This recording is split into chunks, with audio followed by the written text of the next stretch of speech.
Good afternoon, Shane. Hello. How are you today? I'm doing well, thank you. I'm excited you're here. I'm grateful to have met you through my amazing coach and Clubhouse. I am thrilled that we're going to be having a conversation that I think is going to make a real difference for people around with life challenges, especially now in the face of the pandemic. So, a little bit about my series. I created Michelle's Conversations That Matter to really elevate the conversation around well-being and mental health. And I do that because I'm really committed to having people understand mental health and maybe even get some information that they didn't have about it or be inspired. And I think you're going to inspire for today. So before we dive into the topic of dealing powerfully with life challenges, could you explain to people who you are, where you live, and what you do for a living? Sure. So first of all, I live in southern Utah. So just the southwest corner of Utah. Beautiful place full of national parks and state parks, and about 120 miles out of Vegas, just to give you a little context. Mm-hmm. For a living, I'm a venture capitalist. So what I do is I invest in businesses and help businesses grow. I started out working just as a serial entrepreneur, then went to work for a hedge fund, and then from there just kind of formed my own business. And I'm just a private fund. I just do all my own deals. And so that provides me a living. Mm-hmm. And I'm really passionate about transformational training. I've done a lot of transformational training in the past. And my background educationally is in philosophy and degree in philosophy and a doctorate in divinity. So it's kind of an interesting mix, but I'm very interested in kind of how people think and why they think what they think and what the results of their thoughts are and how we kind of create the world we live in. And what I've done that I think is somewhat interesting is taken these philosophies and these ideas and applied them inside a business. So the companies I invest with I go in and do the training and work with them and create a culture around what I call transformation. Mm. And a lot of people have different definitions for transformation. I define transformation essentially as the process of waking up to living by living life without judgment. When I think of transformation, typically if I ask somebody, what do you think of transformation? They typically come up with the word change somewhere. Mm-hmm. And for me, transformation is not about change. Transformation for me is about waking up to what already is. And so a lot of the ways that we approach things in the world is we're trying to fix something. Yeah. There's always a problem. And there's always something wrong. And so that's, a world that will never end, and there's always going to be something else. Mm-hmm. And if we look at life in terms of energy, when we live in the world like there's something wrong, then we're living in the energy of there being wrongness. Mm-hmm. But ultimately, we associate wrongness with ourselves because we experience the whole world inside of ourselves. So if there's something wrong in the outside world, it becomes wrong in our inside world. Or vice versa. If it's wrong in our inside world, we see it in the outside world. Mm-hmm. They work in tandem. So I'd say the work I do, no matter whether we're in business or I work with people who struggle with addiction, mm-hmm. The conversation is always the same. And what I would like to point out is that with people is that they are the source of their experience in life. Mm-hmm. They are the creator, not the victim. Mm-hmm. And if I went up to someone and said, are you a victim or are you responsible and a creator? I think most people would say that they are a creator, mm-hmm. and they're not a victim. But then you sit and listen to them talk. They talk just like a victim talks. Mm-hmm. And really the world that we live in is really structured to believe that we're powerless, to get us to believe that we're powerless. Mm-hmm. Our language does that. We do it to ourselves. We do it to others. We see it really everywhere.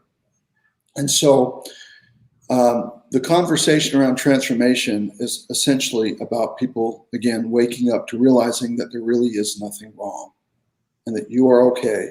You're creating the world the way you're creating it, and it's perfect. And if you want the outside world to shift, then you do the work on the inside.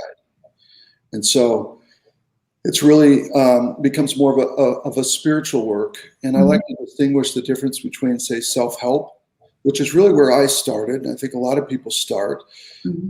I got into this kind of stuff in high school because I wanted to be rich. You know, I was raised as a middle child in a big family. That middle child syndrome, where I didn't get a lot of attention or whatever it was. And I learned that if I wanted something, I had to go out and do it myself. And so I got really fascinated with this concept of learning like what the secret to success was. Because, you know, you read all the books, you heard the stories, the lectures, all the different things around, you know, if you do this, then you'll succeed and all these different things. So I thought, you know, I want to have an edge. I want to figure this out and I'm going to succeed. And what's interesting is that as I started on that journey, it brought me to a place that I wasn't expecting. It brought me to a spiritual awareness where I really started to connect with myself in a way that I started to see myself as the source instead of as, you know, somebody inside the game, stuck in the game. I'm the one that gets to play the game, essentially, knowing that it's just a game. And that really I was the source of power. And so self-help is really about change. It's about becoming better, doing better, having more, where self-awareness is more about transformation, where you're connecting with what I'll call your divine self. And from there, you realize that you are already enough. You already have it all. Right. And we've heard those terms before. We've seen them in, you know, books and lectures and all sorts of different things. But what I like to do is assist people in really connecting to that, because there's lots of seminars out there. There's lots of books. And if that worked, we wouldn't be living in the world that we're living in now. Right. Right. There's a lot of information out there. Yeah. So what I like to do is work with people to really connect with that source of transformation and really connect with that divine self. So I look at life as kind of like the labyrinth. It's a journey inward. Yeah. And we're discovering, you know, where our source of power is and connecting with that. And the results I've seen throughout the years, 20 years of doing this, is that people's outside world begins to shift and they have no idea how it happened. Really? They didn't. If I go out and create a business and I'm successful, and you come to me and say, "Well, how'd you do it?" I'll tell you how I did it, and you write it all down, and then you go out and do the same thing. It doesn't mean that you're necessarily going to be successful. Right. Right? If you're not really connected with it energetically, it really doesn't matter how I did it. But we live in that world of how. The mechanism is how. Yep. We're stuck in that mechanism. Yep. But we don't realize that if we can energetically connect with something, that the energy itself begins to start attracting that stuff into our lives. And again, we talk about the law of attraction a lot in the world, but I still feel like that falls flat for a lot of people. Yeah. Yeah. You know, it exists as an idea and not as a reality, not as something they've actually experienced. So like examples of working with businesses, I'll do little trainings. We always start out, we're going to be talking about challenges today. So we always start out by, you know, asking them what they want. And I consider that the golden question and the perfect way to lead into it. Because when I ask them what they want, they then proceed to tell me, or they then begin to tell me what they perceive they don't have. Wow. And it really gives me an insight in the way that they see the world. And so from there, we start to find out, well, what's the gap? What's in the way of you having what you want? And they always see that there's these barriers and different things are in the way. And ultimately, what I like to point out is that the things are in the way are the things that they give their energy to. So they create their own obstacles. So I've worked with companies that just by making the internal shifts, all of a sudden, business started to flow in from places that they never before, you know, were expecting. I'm going to give you one example of one that was recent, and it was towards the end of last year. A small business owner had gone through one of my retreats. At the end of it, he'd made a goal to do, I think it was like 2 million in gross revenue in 2021. Okay. On January 15th, he called me and said, I've already met my goal. Now, if I were to say to him, how'd you do that? He would just tell me a story, right? Now, if I believed in the story, like the story was the way, then I would try to go out and duplicate that or tell people maybe I figured out how to create success. Right. But it's not the story. There's something deeper inside of us that creates the world, and that's what I like to work with people to tap into. So you actually help the companies that you help to realize their own success. So it's like a sort of like a win-win, right? Is that how it works? Yeah. And I always start out by telling people that, first of all, there's nothing I can teach you don't already know, because I'm going to hold them that they already know it. It's inside of them. It's just a matter of them connecting with it. Well, I'm not their guru, I'm not their teacher. I use the Socratic Method of helping them find the answer inside of themselves. And then I also tell them not to believe what I'm telling them, because ultimately, I'm not here to give them a new belief system. Right. I'm here to get them beyond their belief system and discover that beyond our mental capacity and beyond our, fixed belief system is a whole world of possibility. And to tap into that world. And even though you don't understand it, it's okay. You likely never will understand it. And people typically are more interested in understanding something or being right about something than getting what they want in life. Yeah. Oh, that's so true, right? Like, yeah, it's so true. We're very attached to our belief system, and it prevents us.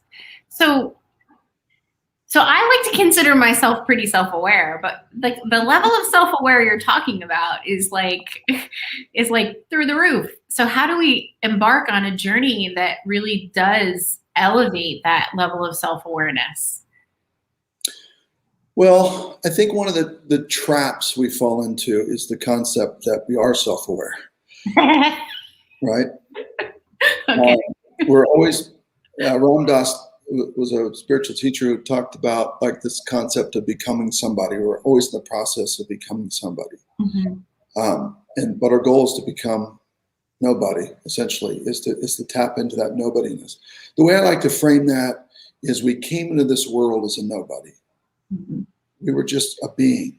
We didn't have a concept or an identity of self. We weren't judging ourselves or the world. But we didn't have a language to even do that inside of. So we just were. And then gradually we developed a language. And then gradually we started to use that language to construct a whole world. And inside that world, we have a character. And that character becomes who we think we are. And that character, when we tend to think of self-awareness, we tend to think about it in terms of that character. Yeah. But see, the character can't comprehend self-awareness because the character isn't you. So in order for that character to even exist, there has to be something to observe it. And that's you. You are that observer. You are that essence, you're that being, that source. And so it's a tricky thing because our mind will always play the game of, oh, I figured it out. Yeah. I understand it. I'm now self-aware. Yeah. I now know something. Yeah. And that's the point where, typically we get stuck. And so it's a mental trap we fall into the future. Right. So it's a process of continuously letting go. What we tend to do is we pick something up, we look at it, say, I don't want this anymore, or this isn't working for me. We let it go, say like a belief system. And then what we do is we pick up a new belief system. And it's just another belief system. Right. And I think it's important to note that belief systems aren't bad. Right. But they're not the source of truth. They're just ways that we learn to function. They're a form of functionality. Our mind, I look at it like it's a tool. It's there to assist us. It's not the source of truth. But we tend to believe it is. We tend to identify it as if it was really us. So that's kind of where the spiritual practice comes in. It comes into making that distinction the distinction between your mind and, let's say, your spirit or your heart, or whatever terminology you want to call it. Mm-hmm. You know, you're either your thoughts or you're the observer of your thoughts. And again, philosophically, your thoughts could not exist without something to observe it. Otherwise, you'd be a robot. Right. You know? So tell us about, you say that you teach spiritual principles. Can you expand on that? Like, I know, your background is in that, but what is that? What does that look like? And how open are people to spiritual principles? So and I want to be clarified, it's not spiritual in the religious sense. Okay.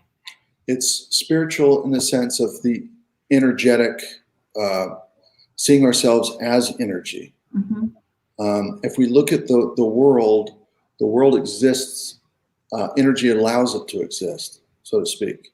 Mm-hmm. You know, if we break everything down to its smallest particle, we're going to find atoms, and we're going to find electrons and protons and those sorts of different things. But what we're going to see is a whole energy field. And that energy field kind of fills the space, the gaps between this world of form that we live in. And what I like to point out is that, one, is that allows it to exist, the world to exist, and we are part of that. Okay. Even though, we don't identify as that, we're part of everything that exists. So, I don't know. I tend to nowadays. I used to be a little bit more careful how I said things, because a lot of people have their own belief systems. I know, and sometimes you say things that could offend their belief system, I guess, or trigger something. Mm-hmm. But I like to just separate content from context and distinguish those two different things. Okay. So this kind of plays into what we're talking about, and maybe answers the question of what's spiritual. Mm-hmm. So for me, I look at it like this, and when I'm in a group of people, I talk to them about context. And the context you live your life in is going to determine how you use the content. So content, I like to define as everything that's tangible, or in the physical world, or even ideas, thoughts, beliefs, stories, all sorts of different things we can fit inside. Mm-hmm. So I like to get people to imagine, and maybe I'll do this with you for a moment. Okay. Just imagine a big, say, glass bowl. Okay. A big glass bowl so you can see inside of it. Mm-hmm. Just imagine that we're going to fill it full of content. Okay. So what content can we put into it? Normally, I'd take a while to do this, but we'll do it relatively quick. But things like about we put your house in there. Okay. And if we put your house in there, then we put all the furnishings, we put everything that belongs in your house and everything. Okay. And then and we could put your cars in there, all your possessions, and let's just say we put the whole neighborhood into that. Okay. And then we go even further. Let's put the whole state you live in inside of that, and then let's put your country, and then eventually let's put the whole world inside of that. Okay. And everything that goes with it, because you're here on the planet, you have a physical body that's part of this planet, and let's put your physical body in there, and all your clothes, and again, all your possessions, all the things that you can think of. Okay. And again, your belief systems, your judgments, your stories, all the different things that you associate with and play with inside of life. We put that all inside. So if we get to the point where we have the Earth inside of there, let's just go ahead and put the whole planetary system inside of it. Okay. And once we do that, let's find some more planetary systems and other universes or whatever else. So eventually we get to the point where there's everything we could possibly ever think about in the observable universe and beyond. We stick inside of that. We call it content. Okay. So if that's the content, what's the context? Which means, or another way of saying it is, what's the glass jar? What holds it? What makes that all possible? I don't know. That's interesting. So something holds all of this and allows it to exist. It's spirituality? Yeah, maybe a part of it, but But ultimately, what's the glass jar? I don't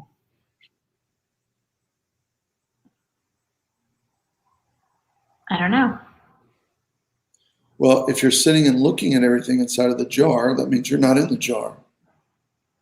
Oh, So the idea is that you're the source. You are the one that allows this all to exist. got it. Without you, none of it exists. Without consciousness, none of that exists.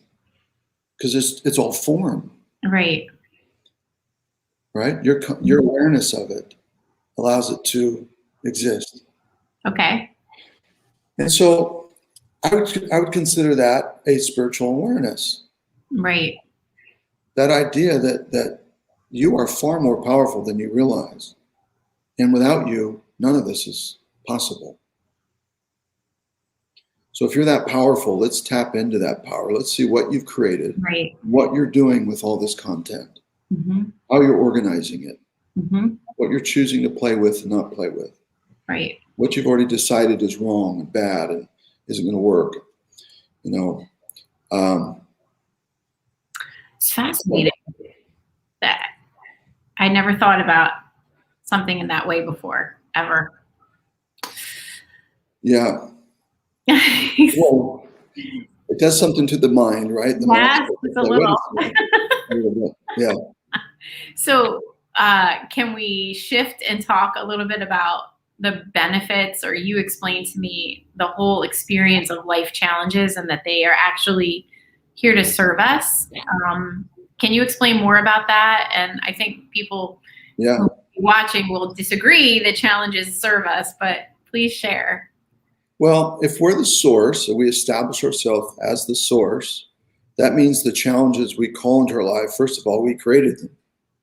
In a world of infinite possibilities, the challenges that come forward are the ones that we're asking for. And how we respond to those challenges also determines what happens next, whether we stay stuck inside of it or whether we can move through it and shift the energy and create a new possibility. So challenges can be wonderful. I work a lot, as I mentioned earlier, with people who struggle with addiction. Now here's the thing, I don't ever talk about addiction. I walk in there, I sit down with these guys, and I'll do a lecture for about 2 hours with them when they're new. For the first hour, they think I'm nuts. By the end of the second hour, they realize that they're nuts. Once they realize that they're not really addicts, they're just playing that role. Yeah. And they're giving up their power to the reasons, their circumstances, and something else, and saying that that's more powerful than me. And once they start to wake up to that, what's the benefit?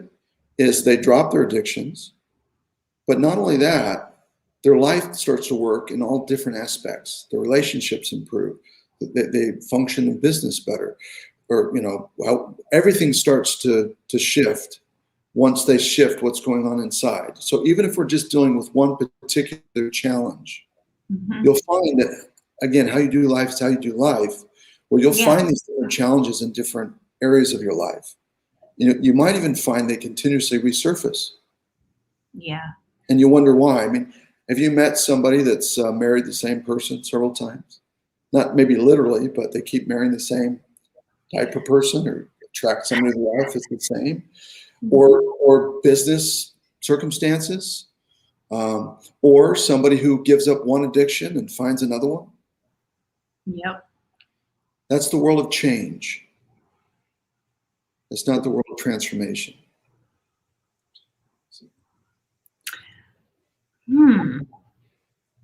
So that's really interesting, but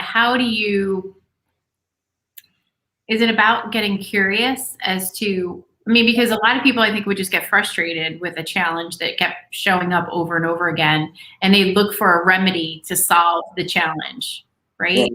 Yeah. So how do you break through that? First of all, you can find remedies outside yourself to solve problems, which is what we're programmed to do by default.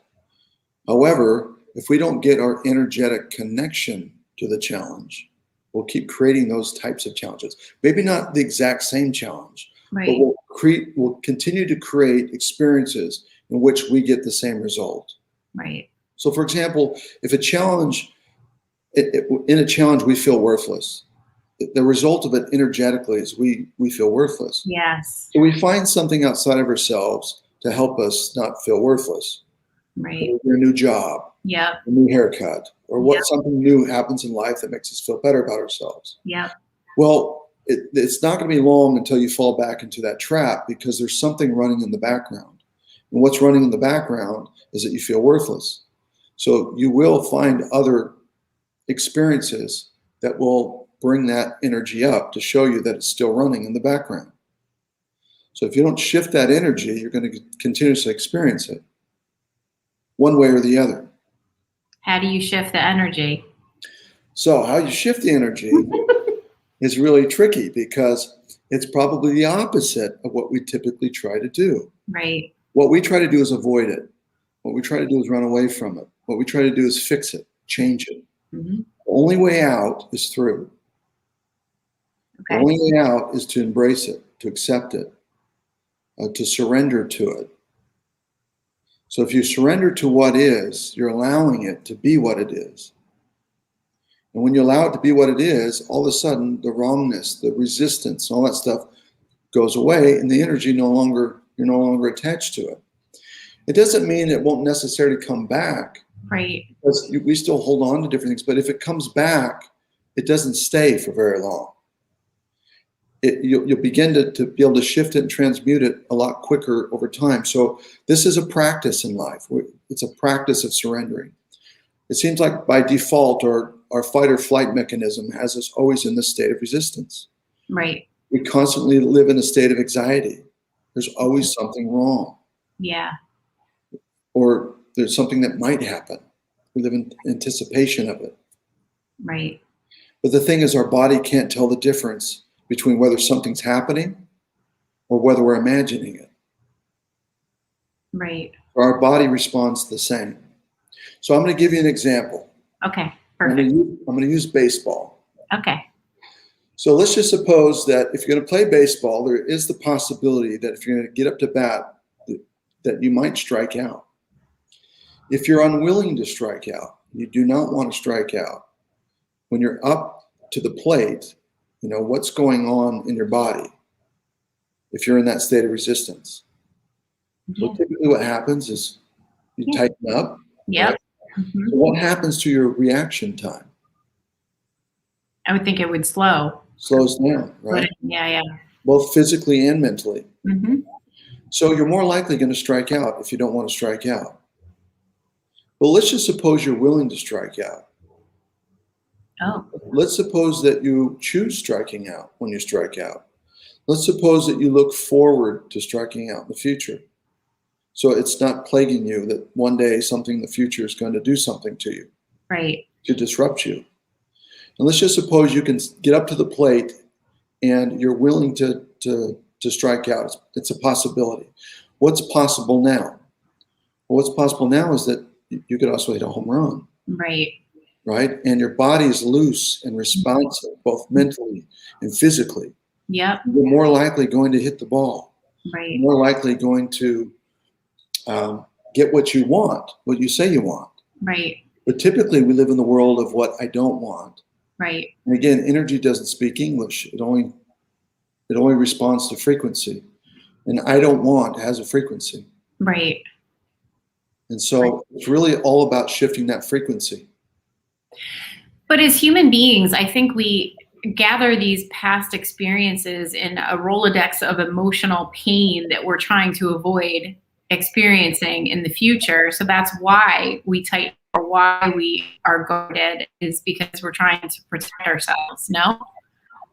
Well, no, that's true. That's our default mechanism. Mm-hmm. You know, that's part of our fight or flight. That's us trying to protect that character from getting hurt. Right. Right. Okay.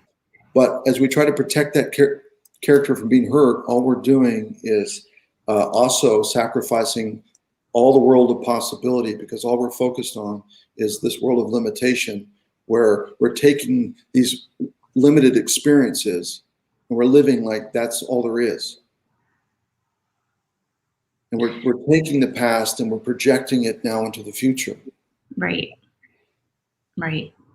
Because the past doesn't really exist anymore until you think about it. Right.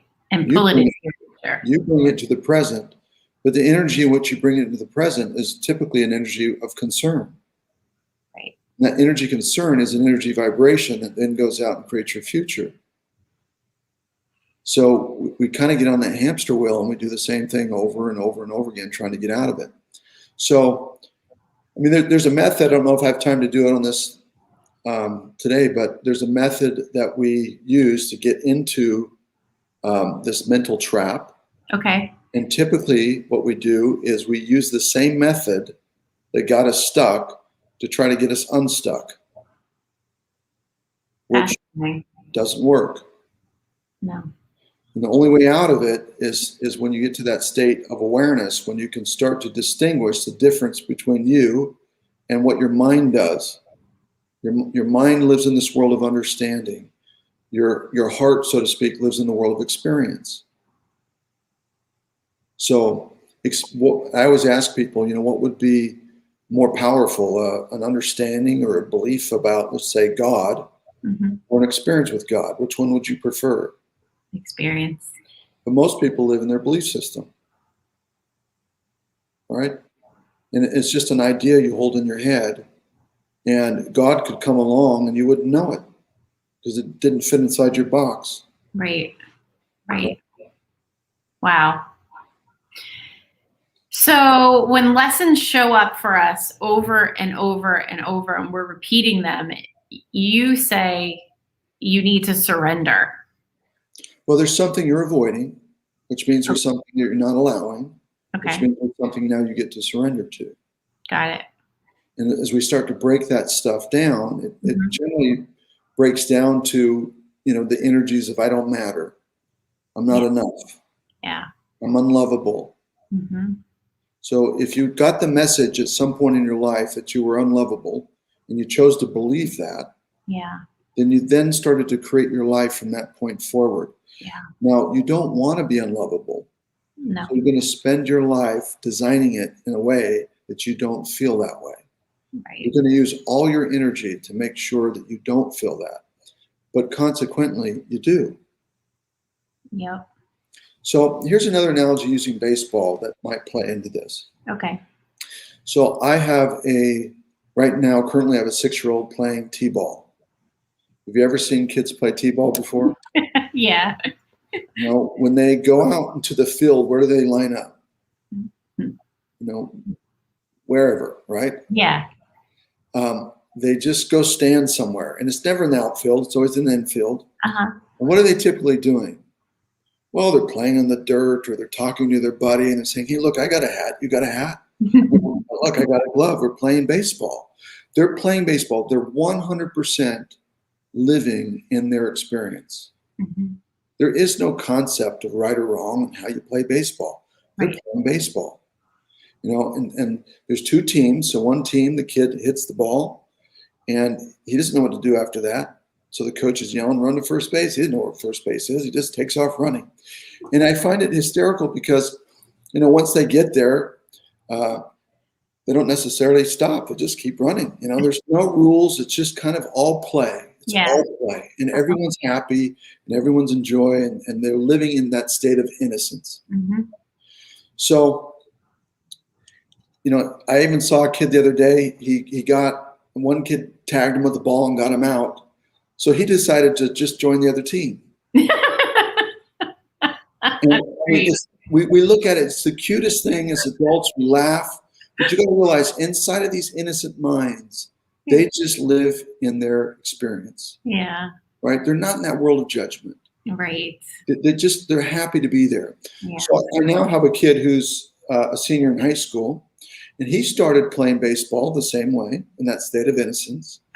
And he just loved to be with his friends. So gradually he moves on to, coach pitch and then kid pitch. And once he gets to the kid pitch, he gets a little bit more competitive, and you have one of your peers throwing a ball at you, and the stakes are maybe a little bit higher because we bring that way. So he gets up to bat one day and he swings right and misses, gets a strike and swings again and gets a strike and swings again and gets a strike and thinks to himself, "No, well, that's fine." And thinks, it's your turn, to the next guy. And he's walking back to the dugout. It's a true story.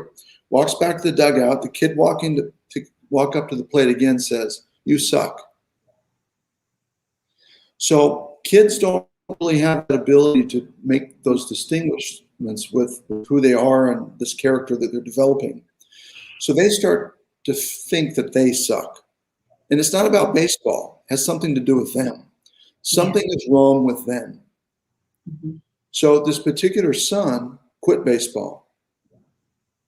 In fact, he started a pattern that whenever life began to get tough and there was the possibility of failure, he would quit before he would fail.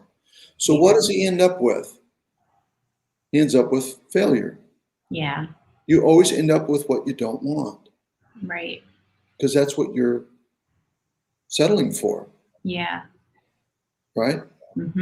So we apply that to life. Some point we got this idea that we don't matter. It doesn't matter what story created it.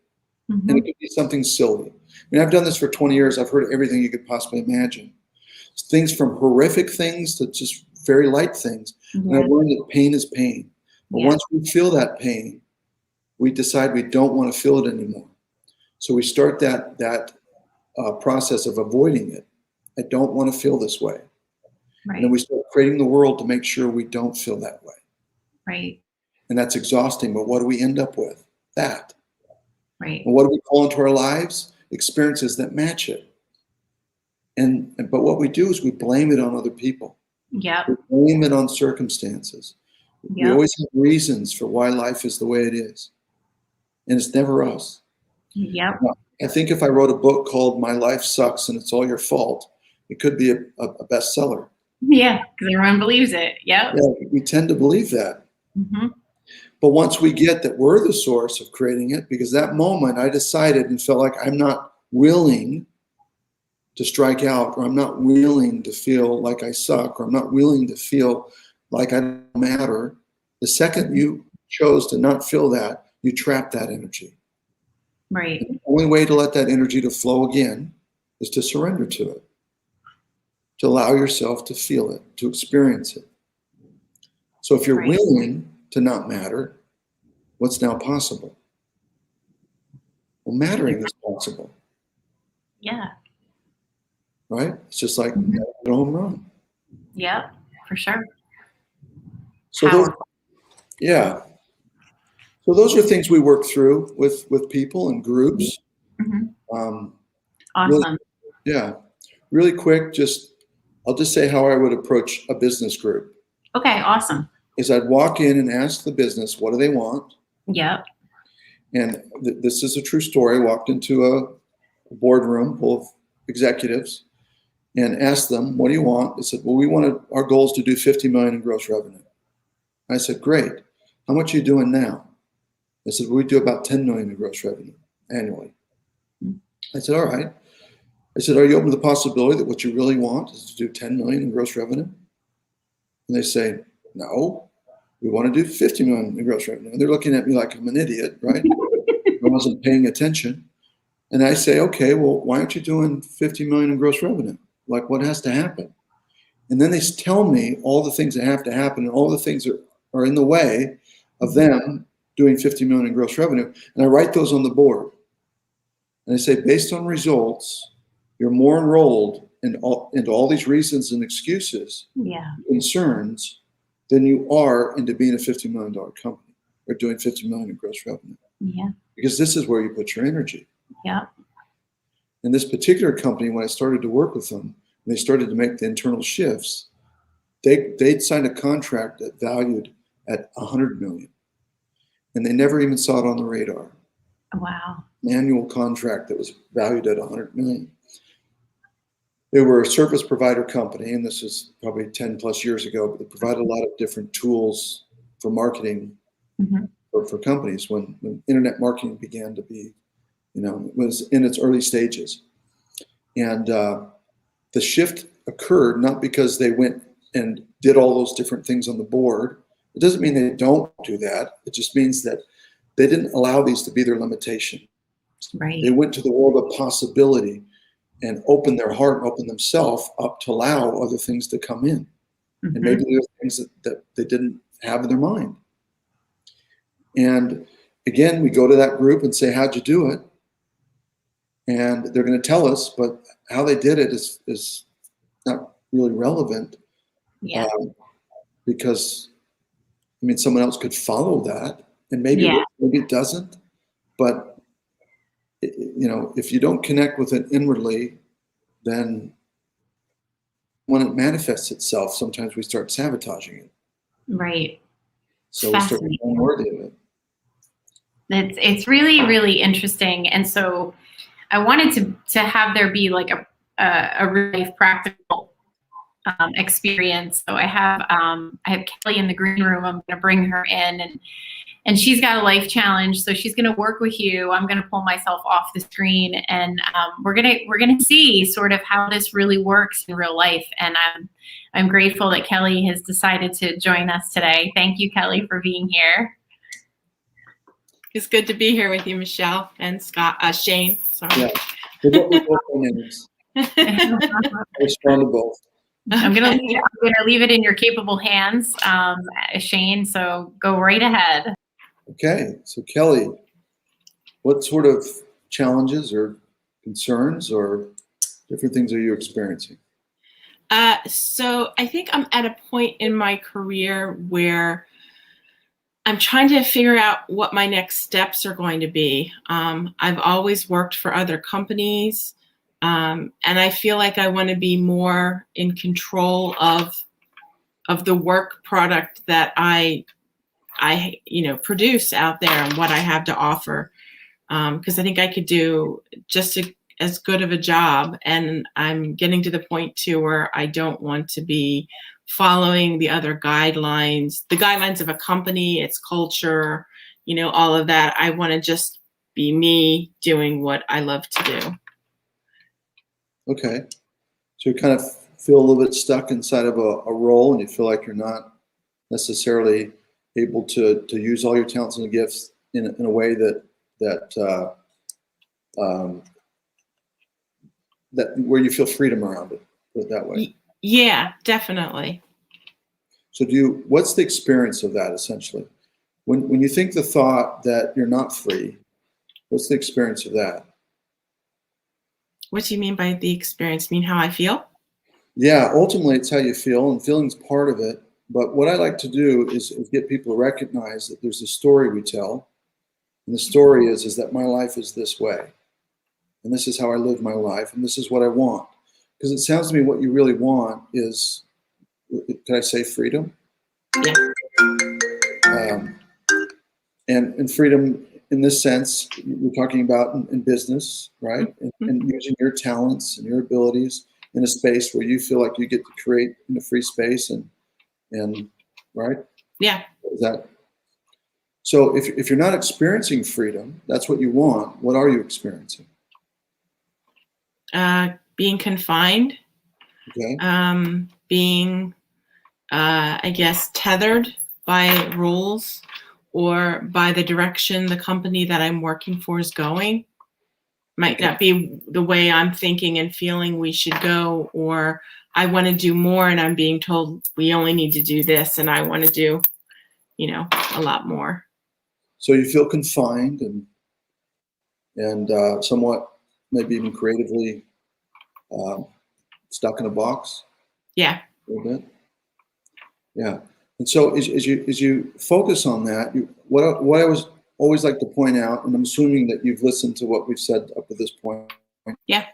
So what I always like to point out is that there are no accidents. What that means is life cannot be different than the way it is. So if you sit and think about that for a minute, you can't have a different job than the job you have. You can't be sitting anywhere other than where you're sitting. Like life cannot literally be different than the way it is. But in our mind, we can think a whole bunch of different things. In our mind, we can think that, I could be somewhere else. But you can't actually be somewhere else. You can think the thought, but you can't actually be there unless you're there. Right. So typically when we look at life, we look at life like there's something wrong. And what's wrong in this instance is you don't like the way you feel and you don't like where you're at. Right? Right. But there are no accidents, which means that you placed yourself in that scenario. Right. Right? Right. Because in a world of infinite possibilities, this is the possibility you chose. How do I know? Because that's what you're experiencing. And it's really perfect for you because it matches your belief system about you. So somewhere inside of you, you have already decided you're not free, or you're not enough, or people don't listen to you, or you're not capable, or there's the fear of you expressing yourself and then you fail, like the fear of failure. Like if you really step outside your comfort zone, you would fail. And all of those things of what kept you, those fears is what's kept you inside of this container, so to speak. Yeah. So what we want to do is find, what is it that you're really avoiding? What is it that you don't want to experience? And ultimately, the shortcut of it is it's what you're experiencing right now. Because there are no accidents. So if you can really get into the experience of it, what's the energy of being trapped inside of this box? Where what you really want is freedom. But what I would suggest you consider is that what you really want is to be trapped inside the box. Because that's more comfortable to you. Yeah. That's actually more real than freedom. Yeah. Freedom's just an idea you have. You don't actually experience it because you become accustomed to the box. Mm-hmm. That makes sense. Yeah. So as we look at the box again, what's holding you back, we can talk all about the stories, the belief system, the psychology behind it. We could go back into your childhood and find out when you created this box and how you've perpetuated and continuously created this box all throughout your life. I'm sure you'll find this in your relationships. You'll find it in other areas of your life where you don't feel completely free, but you want to be free. Mm-hmm. So there's really something here more important that you want. It's what you essentially have. That's where you give your energy. And so in order to get out of it, there's something you get to surrender to. Because freedom is not even a possibility for you. Because even if you went out and continued to run this program and go start your own business, you're still going to create it inside of this container that I'm not free. Which means you'll create other scenarios in your life that will give you the message that you're not free. And even strange enough, even if those things aren't even valid, you'll still see it that way. Okay. Does that make sense? It does. You'll see it that way because if somebody, let's just say somebody doesn't want to feel like they don't matter, what they want to feel is love, but really what they want to feel is they don't matter. And they continuously create that over and over in their life. And if someone actually comes along and loves that person, they won't believe them. Yeah.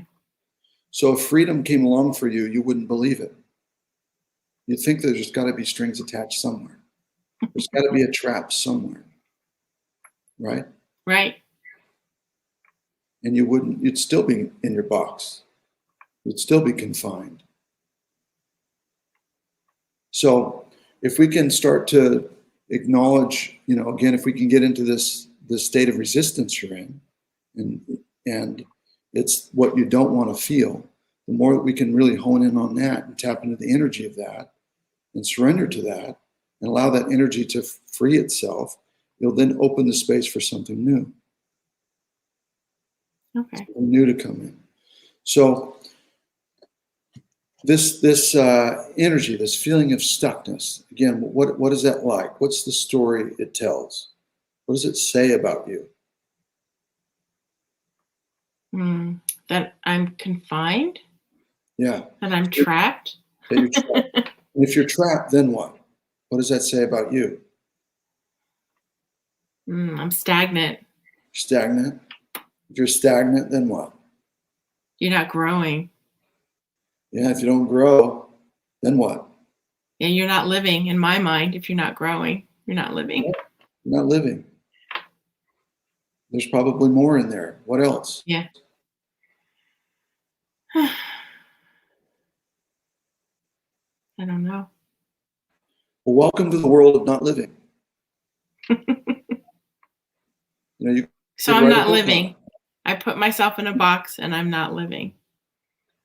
Well, you're living inside that box, but there's a whole world of Yeah. possibility outside of that you want, but you don't really want it because that's actually more uncomfortable than your box. So is it better to stay in the box or is it better to try to get out of the box? So we're not talking about better. We're just looking at it. We're just going to start Okay. observing it now. Okay. We don't want to try to fix it with our mind. We're not going to say Okay. it's wrong. We're even going to say that the box is just a mind construct. It's kind of part of a mental matrix that you live inside of. Now, if you want to fight the matrix, you'll only reinforce it. So you have to surrender to it. You're surrendering to something. You're allowing something. And then the matrix only stays alive because of your state of resistance. Okay. So I feel like there's another word here, and tell me if this resonates with you, is powerless. Do you feel powerless? I think so. So when we talk about like you want to shift, but you have all these different things that kind of keep you inside of this box, and there's something inside of you that feels like you can't get out of that. So something must be more powerful than you, which leaves you powerless. Yeah. Something else is creating this. My mind, I guess, right? Something in my mind from my past or Your mind, but if we sat and talked long enough, you'd tell me stories of how so-and-so did this. You just told me a few minutes ago that you have all these different ideas and your boss doesn't see it that way. So it's your boss is doing it. You could be powerful if your boss would let you. You could do so much more if somebody would let you. I do feel like that, yeah. With Yeah. more than just my boss, with lots of things. Of course. How you do life is how you do life. So it's the same conversation no matter what we're talking about, whether we're talking about business or relationships or any other aspect of life. Because it'll show up in all areas of your life because Right. it's a program that's running. Okay. And once you become aware of the program, you start to release the power that you give to the program. Okay. So let's just look at power for a second. Feeling powerless.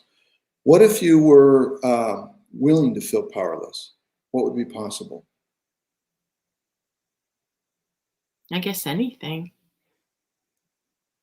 Because it wouldn't matter to me if I had the power to do things. I'm powerless, so Yeah, but powerless, you're not necessarily powerless, but powerless is just an experience. You're experiencing that feeling of powerless. So feeling powerful is also an experience. And it's possible that you'll, in your lifetime, experience both. But if you're unwilling to experience one of them, what happens to the other?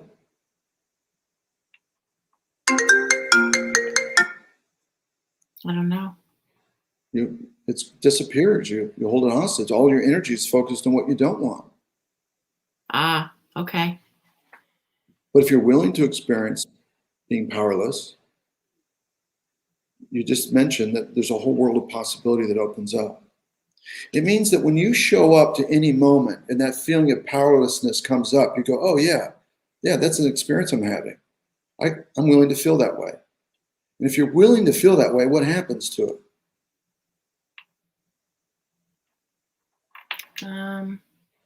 You're feeling, you just kind of go with, just kind of let it do its thing, I guess. You don't fight it. You don't spend your energy fighting it, right? Right. So if there's no resistance to it, is there a fight? No. There's no fight at all. Right. So it's like a dam you put in a river. You just remove the dam and let the water flow. But Right. think of it in terms of energy. The second you don't So want to the energy will flow. Energy will because you're flow. not using the energy to fight it. You're not using the energy to fight it, and power starts to come in once powerless goes away. And once powerless goes away, there's still a possibility it will come back in the future. So what if you looked forward to feeling powerless in the future? Then you wouldn't be wasting your energy trying to look for where you're going to need to fight it. Right. So you can live in the present moment in a state of freedom. Yeah. Freedom is a state of being. It's not tangible. And if you got that you really are free, but you're just choosing to do what you do when you do it, that freedom can't be taken away from you. You can't lose it. That makes complete sense. But if it lives as a concept and it's attached to something, you'll lose it. Freedom is me running my own business. Well, all I have to do is take away your business and there goes your freedom. So the things that are real, that are eternal, or however you want to phrase it, cannot be tampered with. I mean, they already exist. It's just a matter of you tapping into it. So transformation is essentially about you going back to that state of being. And in a way, I use the example of baseball, going back to that T-ball, innocent period, where you're just willing to play the game and be yourself and experience whatever you're experiencing. And you're not allowing the game itself to define who you are, whether you're enough or not enough. You realize it's just a game. Right. And you're just there playing it innocently. You're willing to play it. You're willing to just be there and have that experience. So when you start to notice, that resistance come up, the first thing you want to do is just acknowledge it. Oh yeah, there's that feeling. There's that feeling like I'm not enough. There's that feeling like I'm stuck.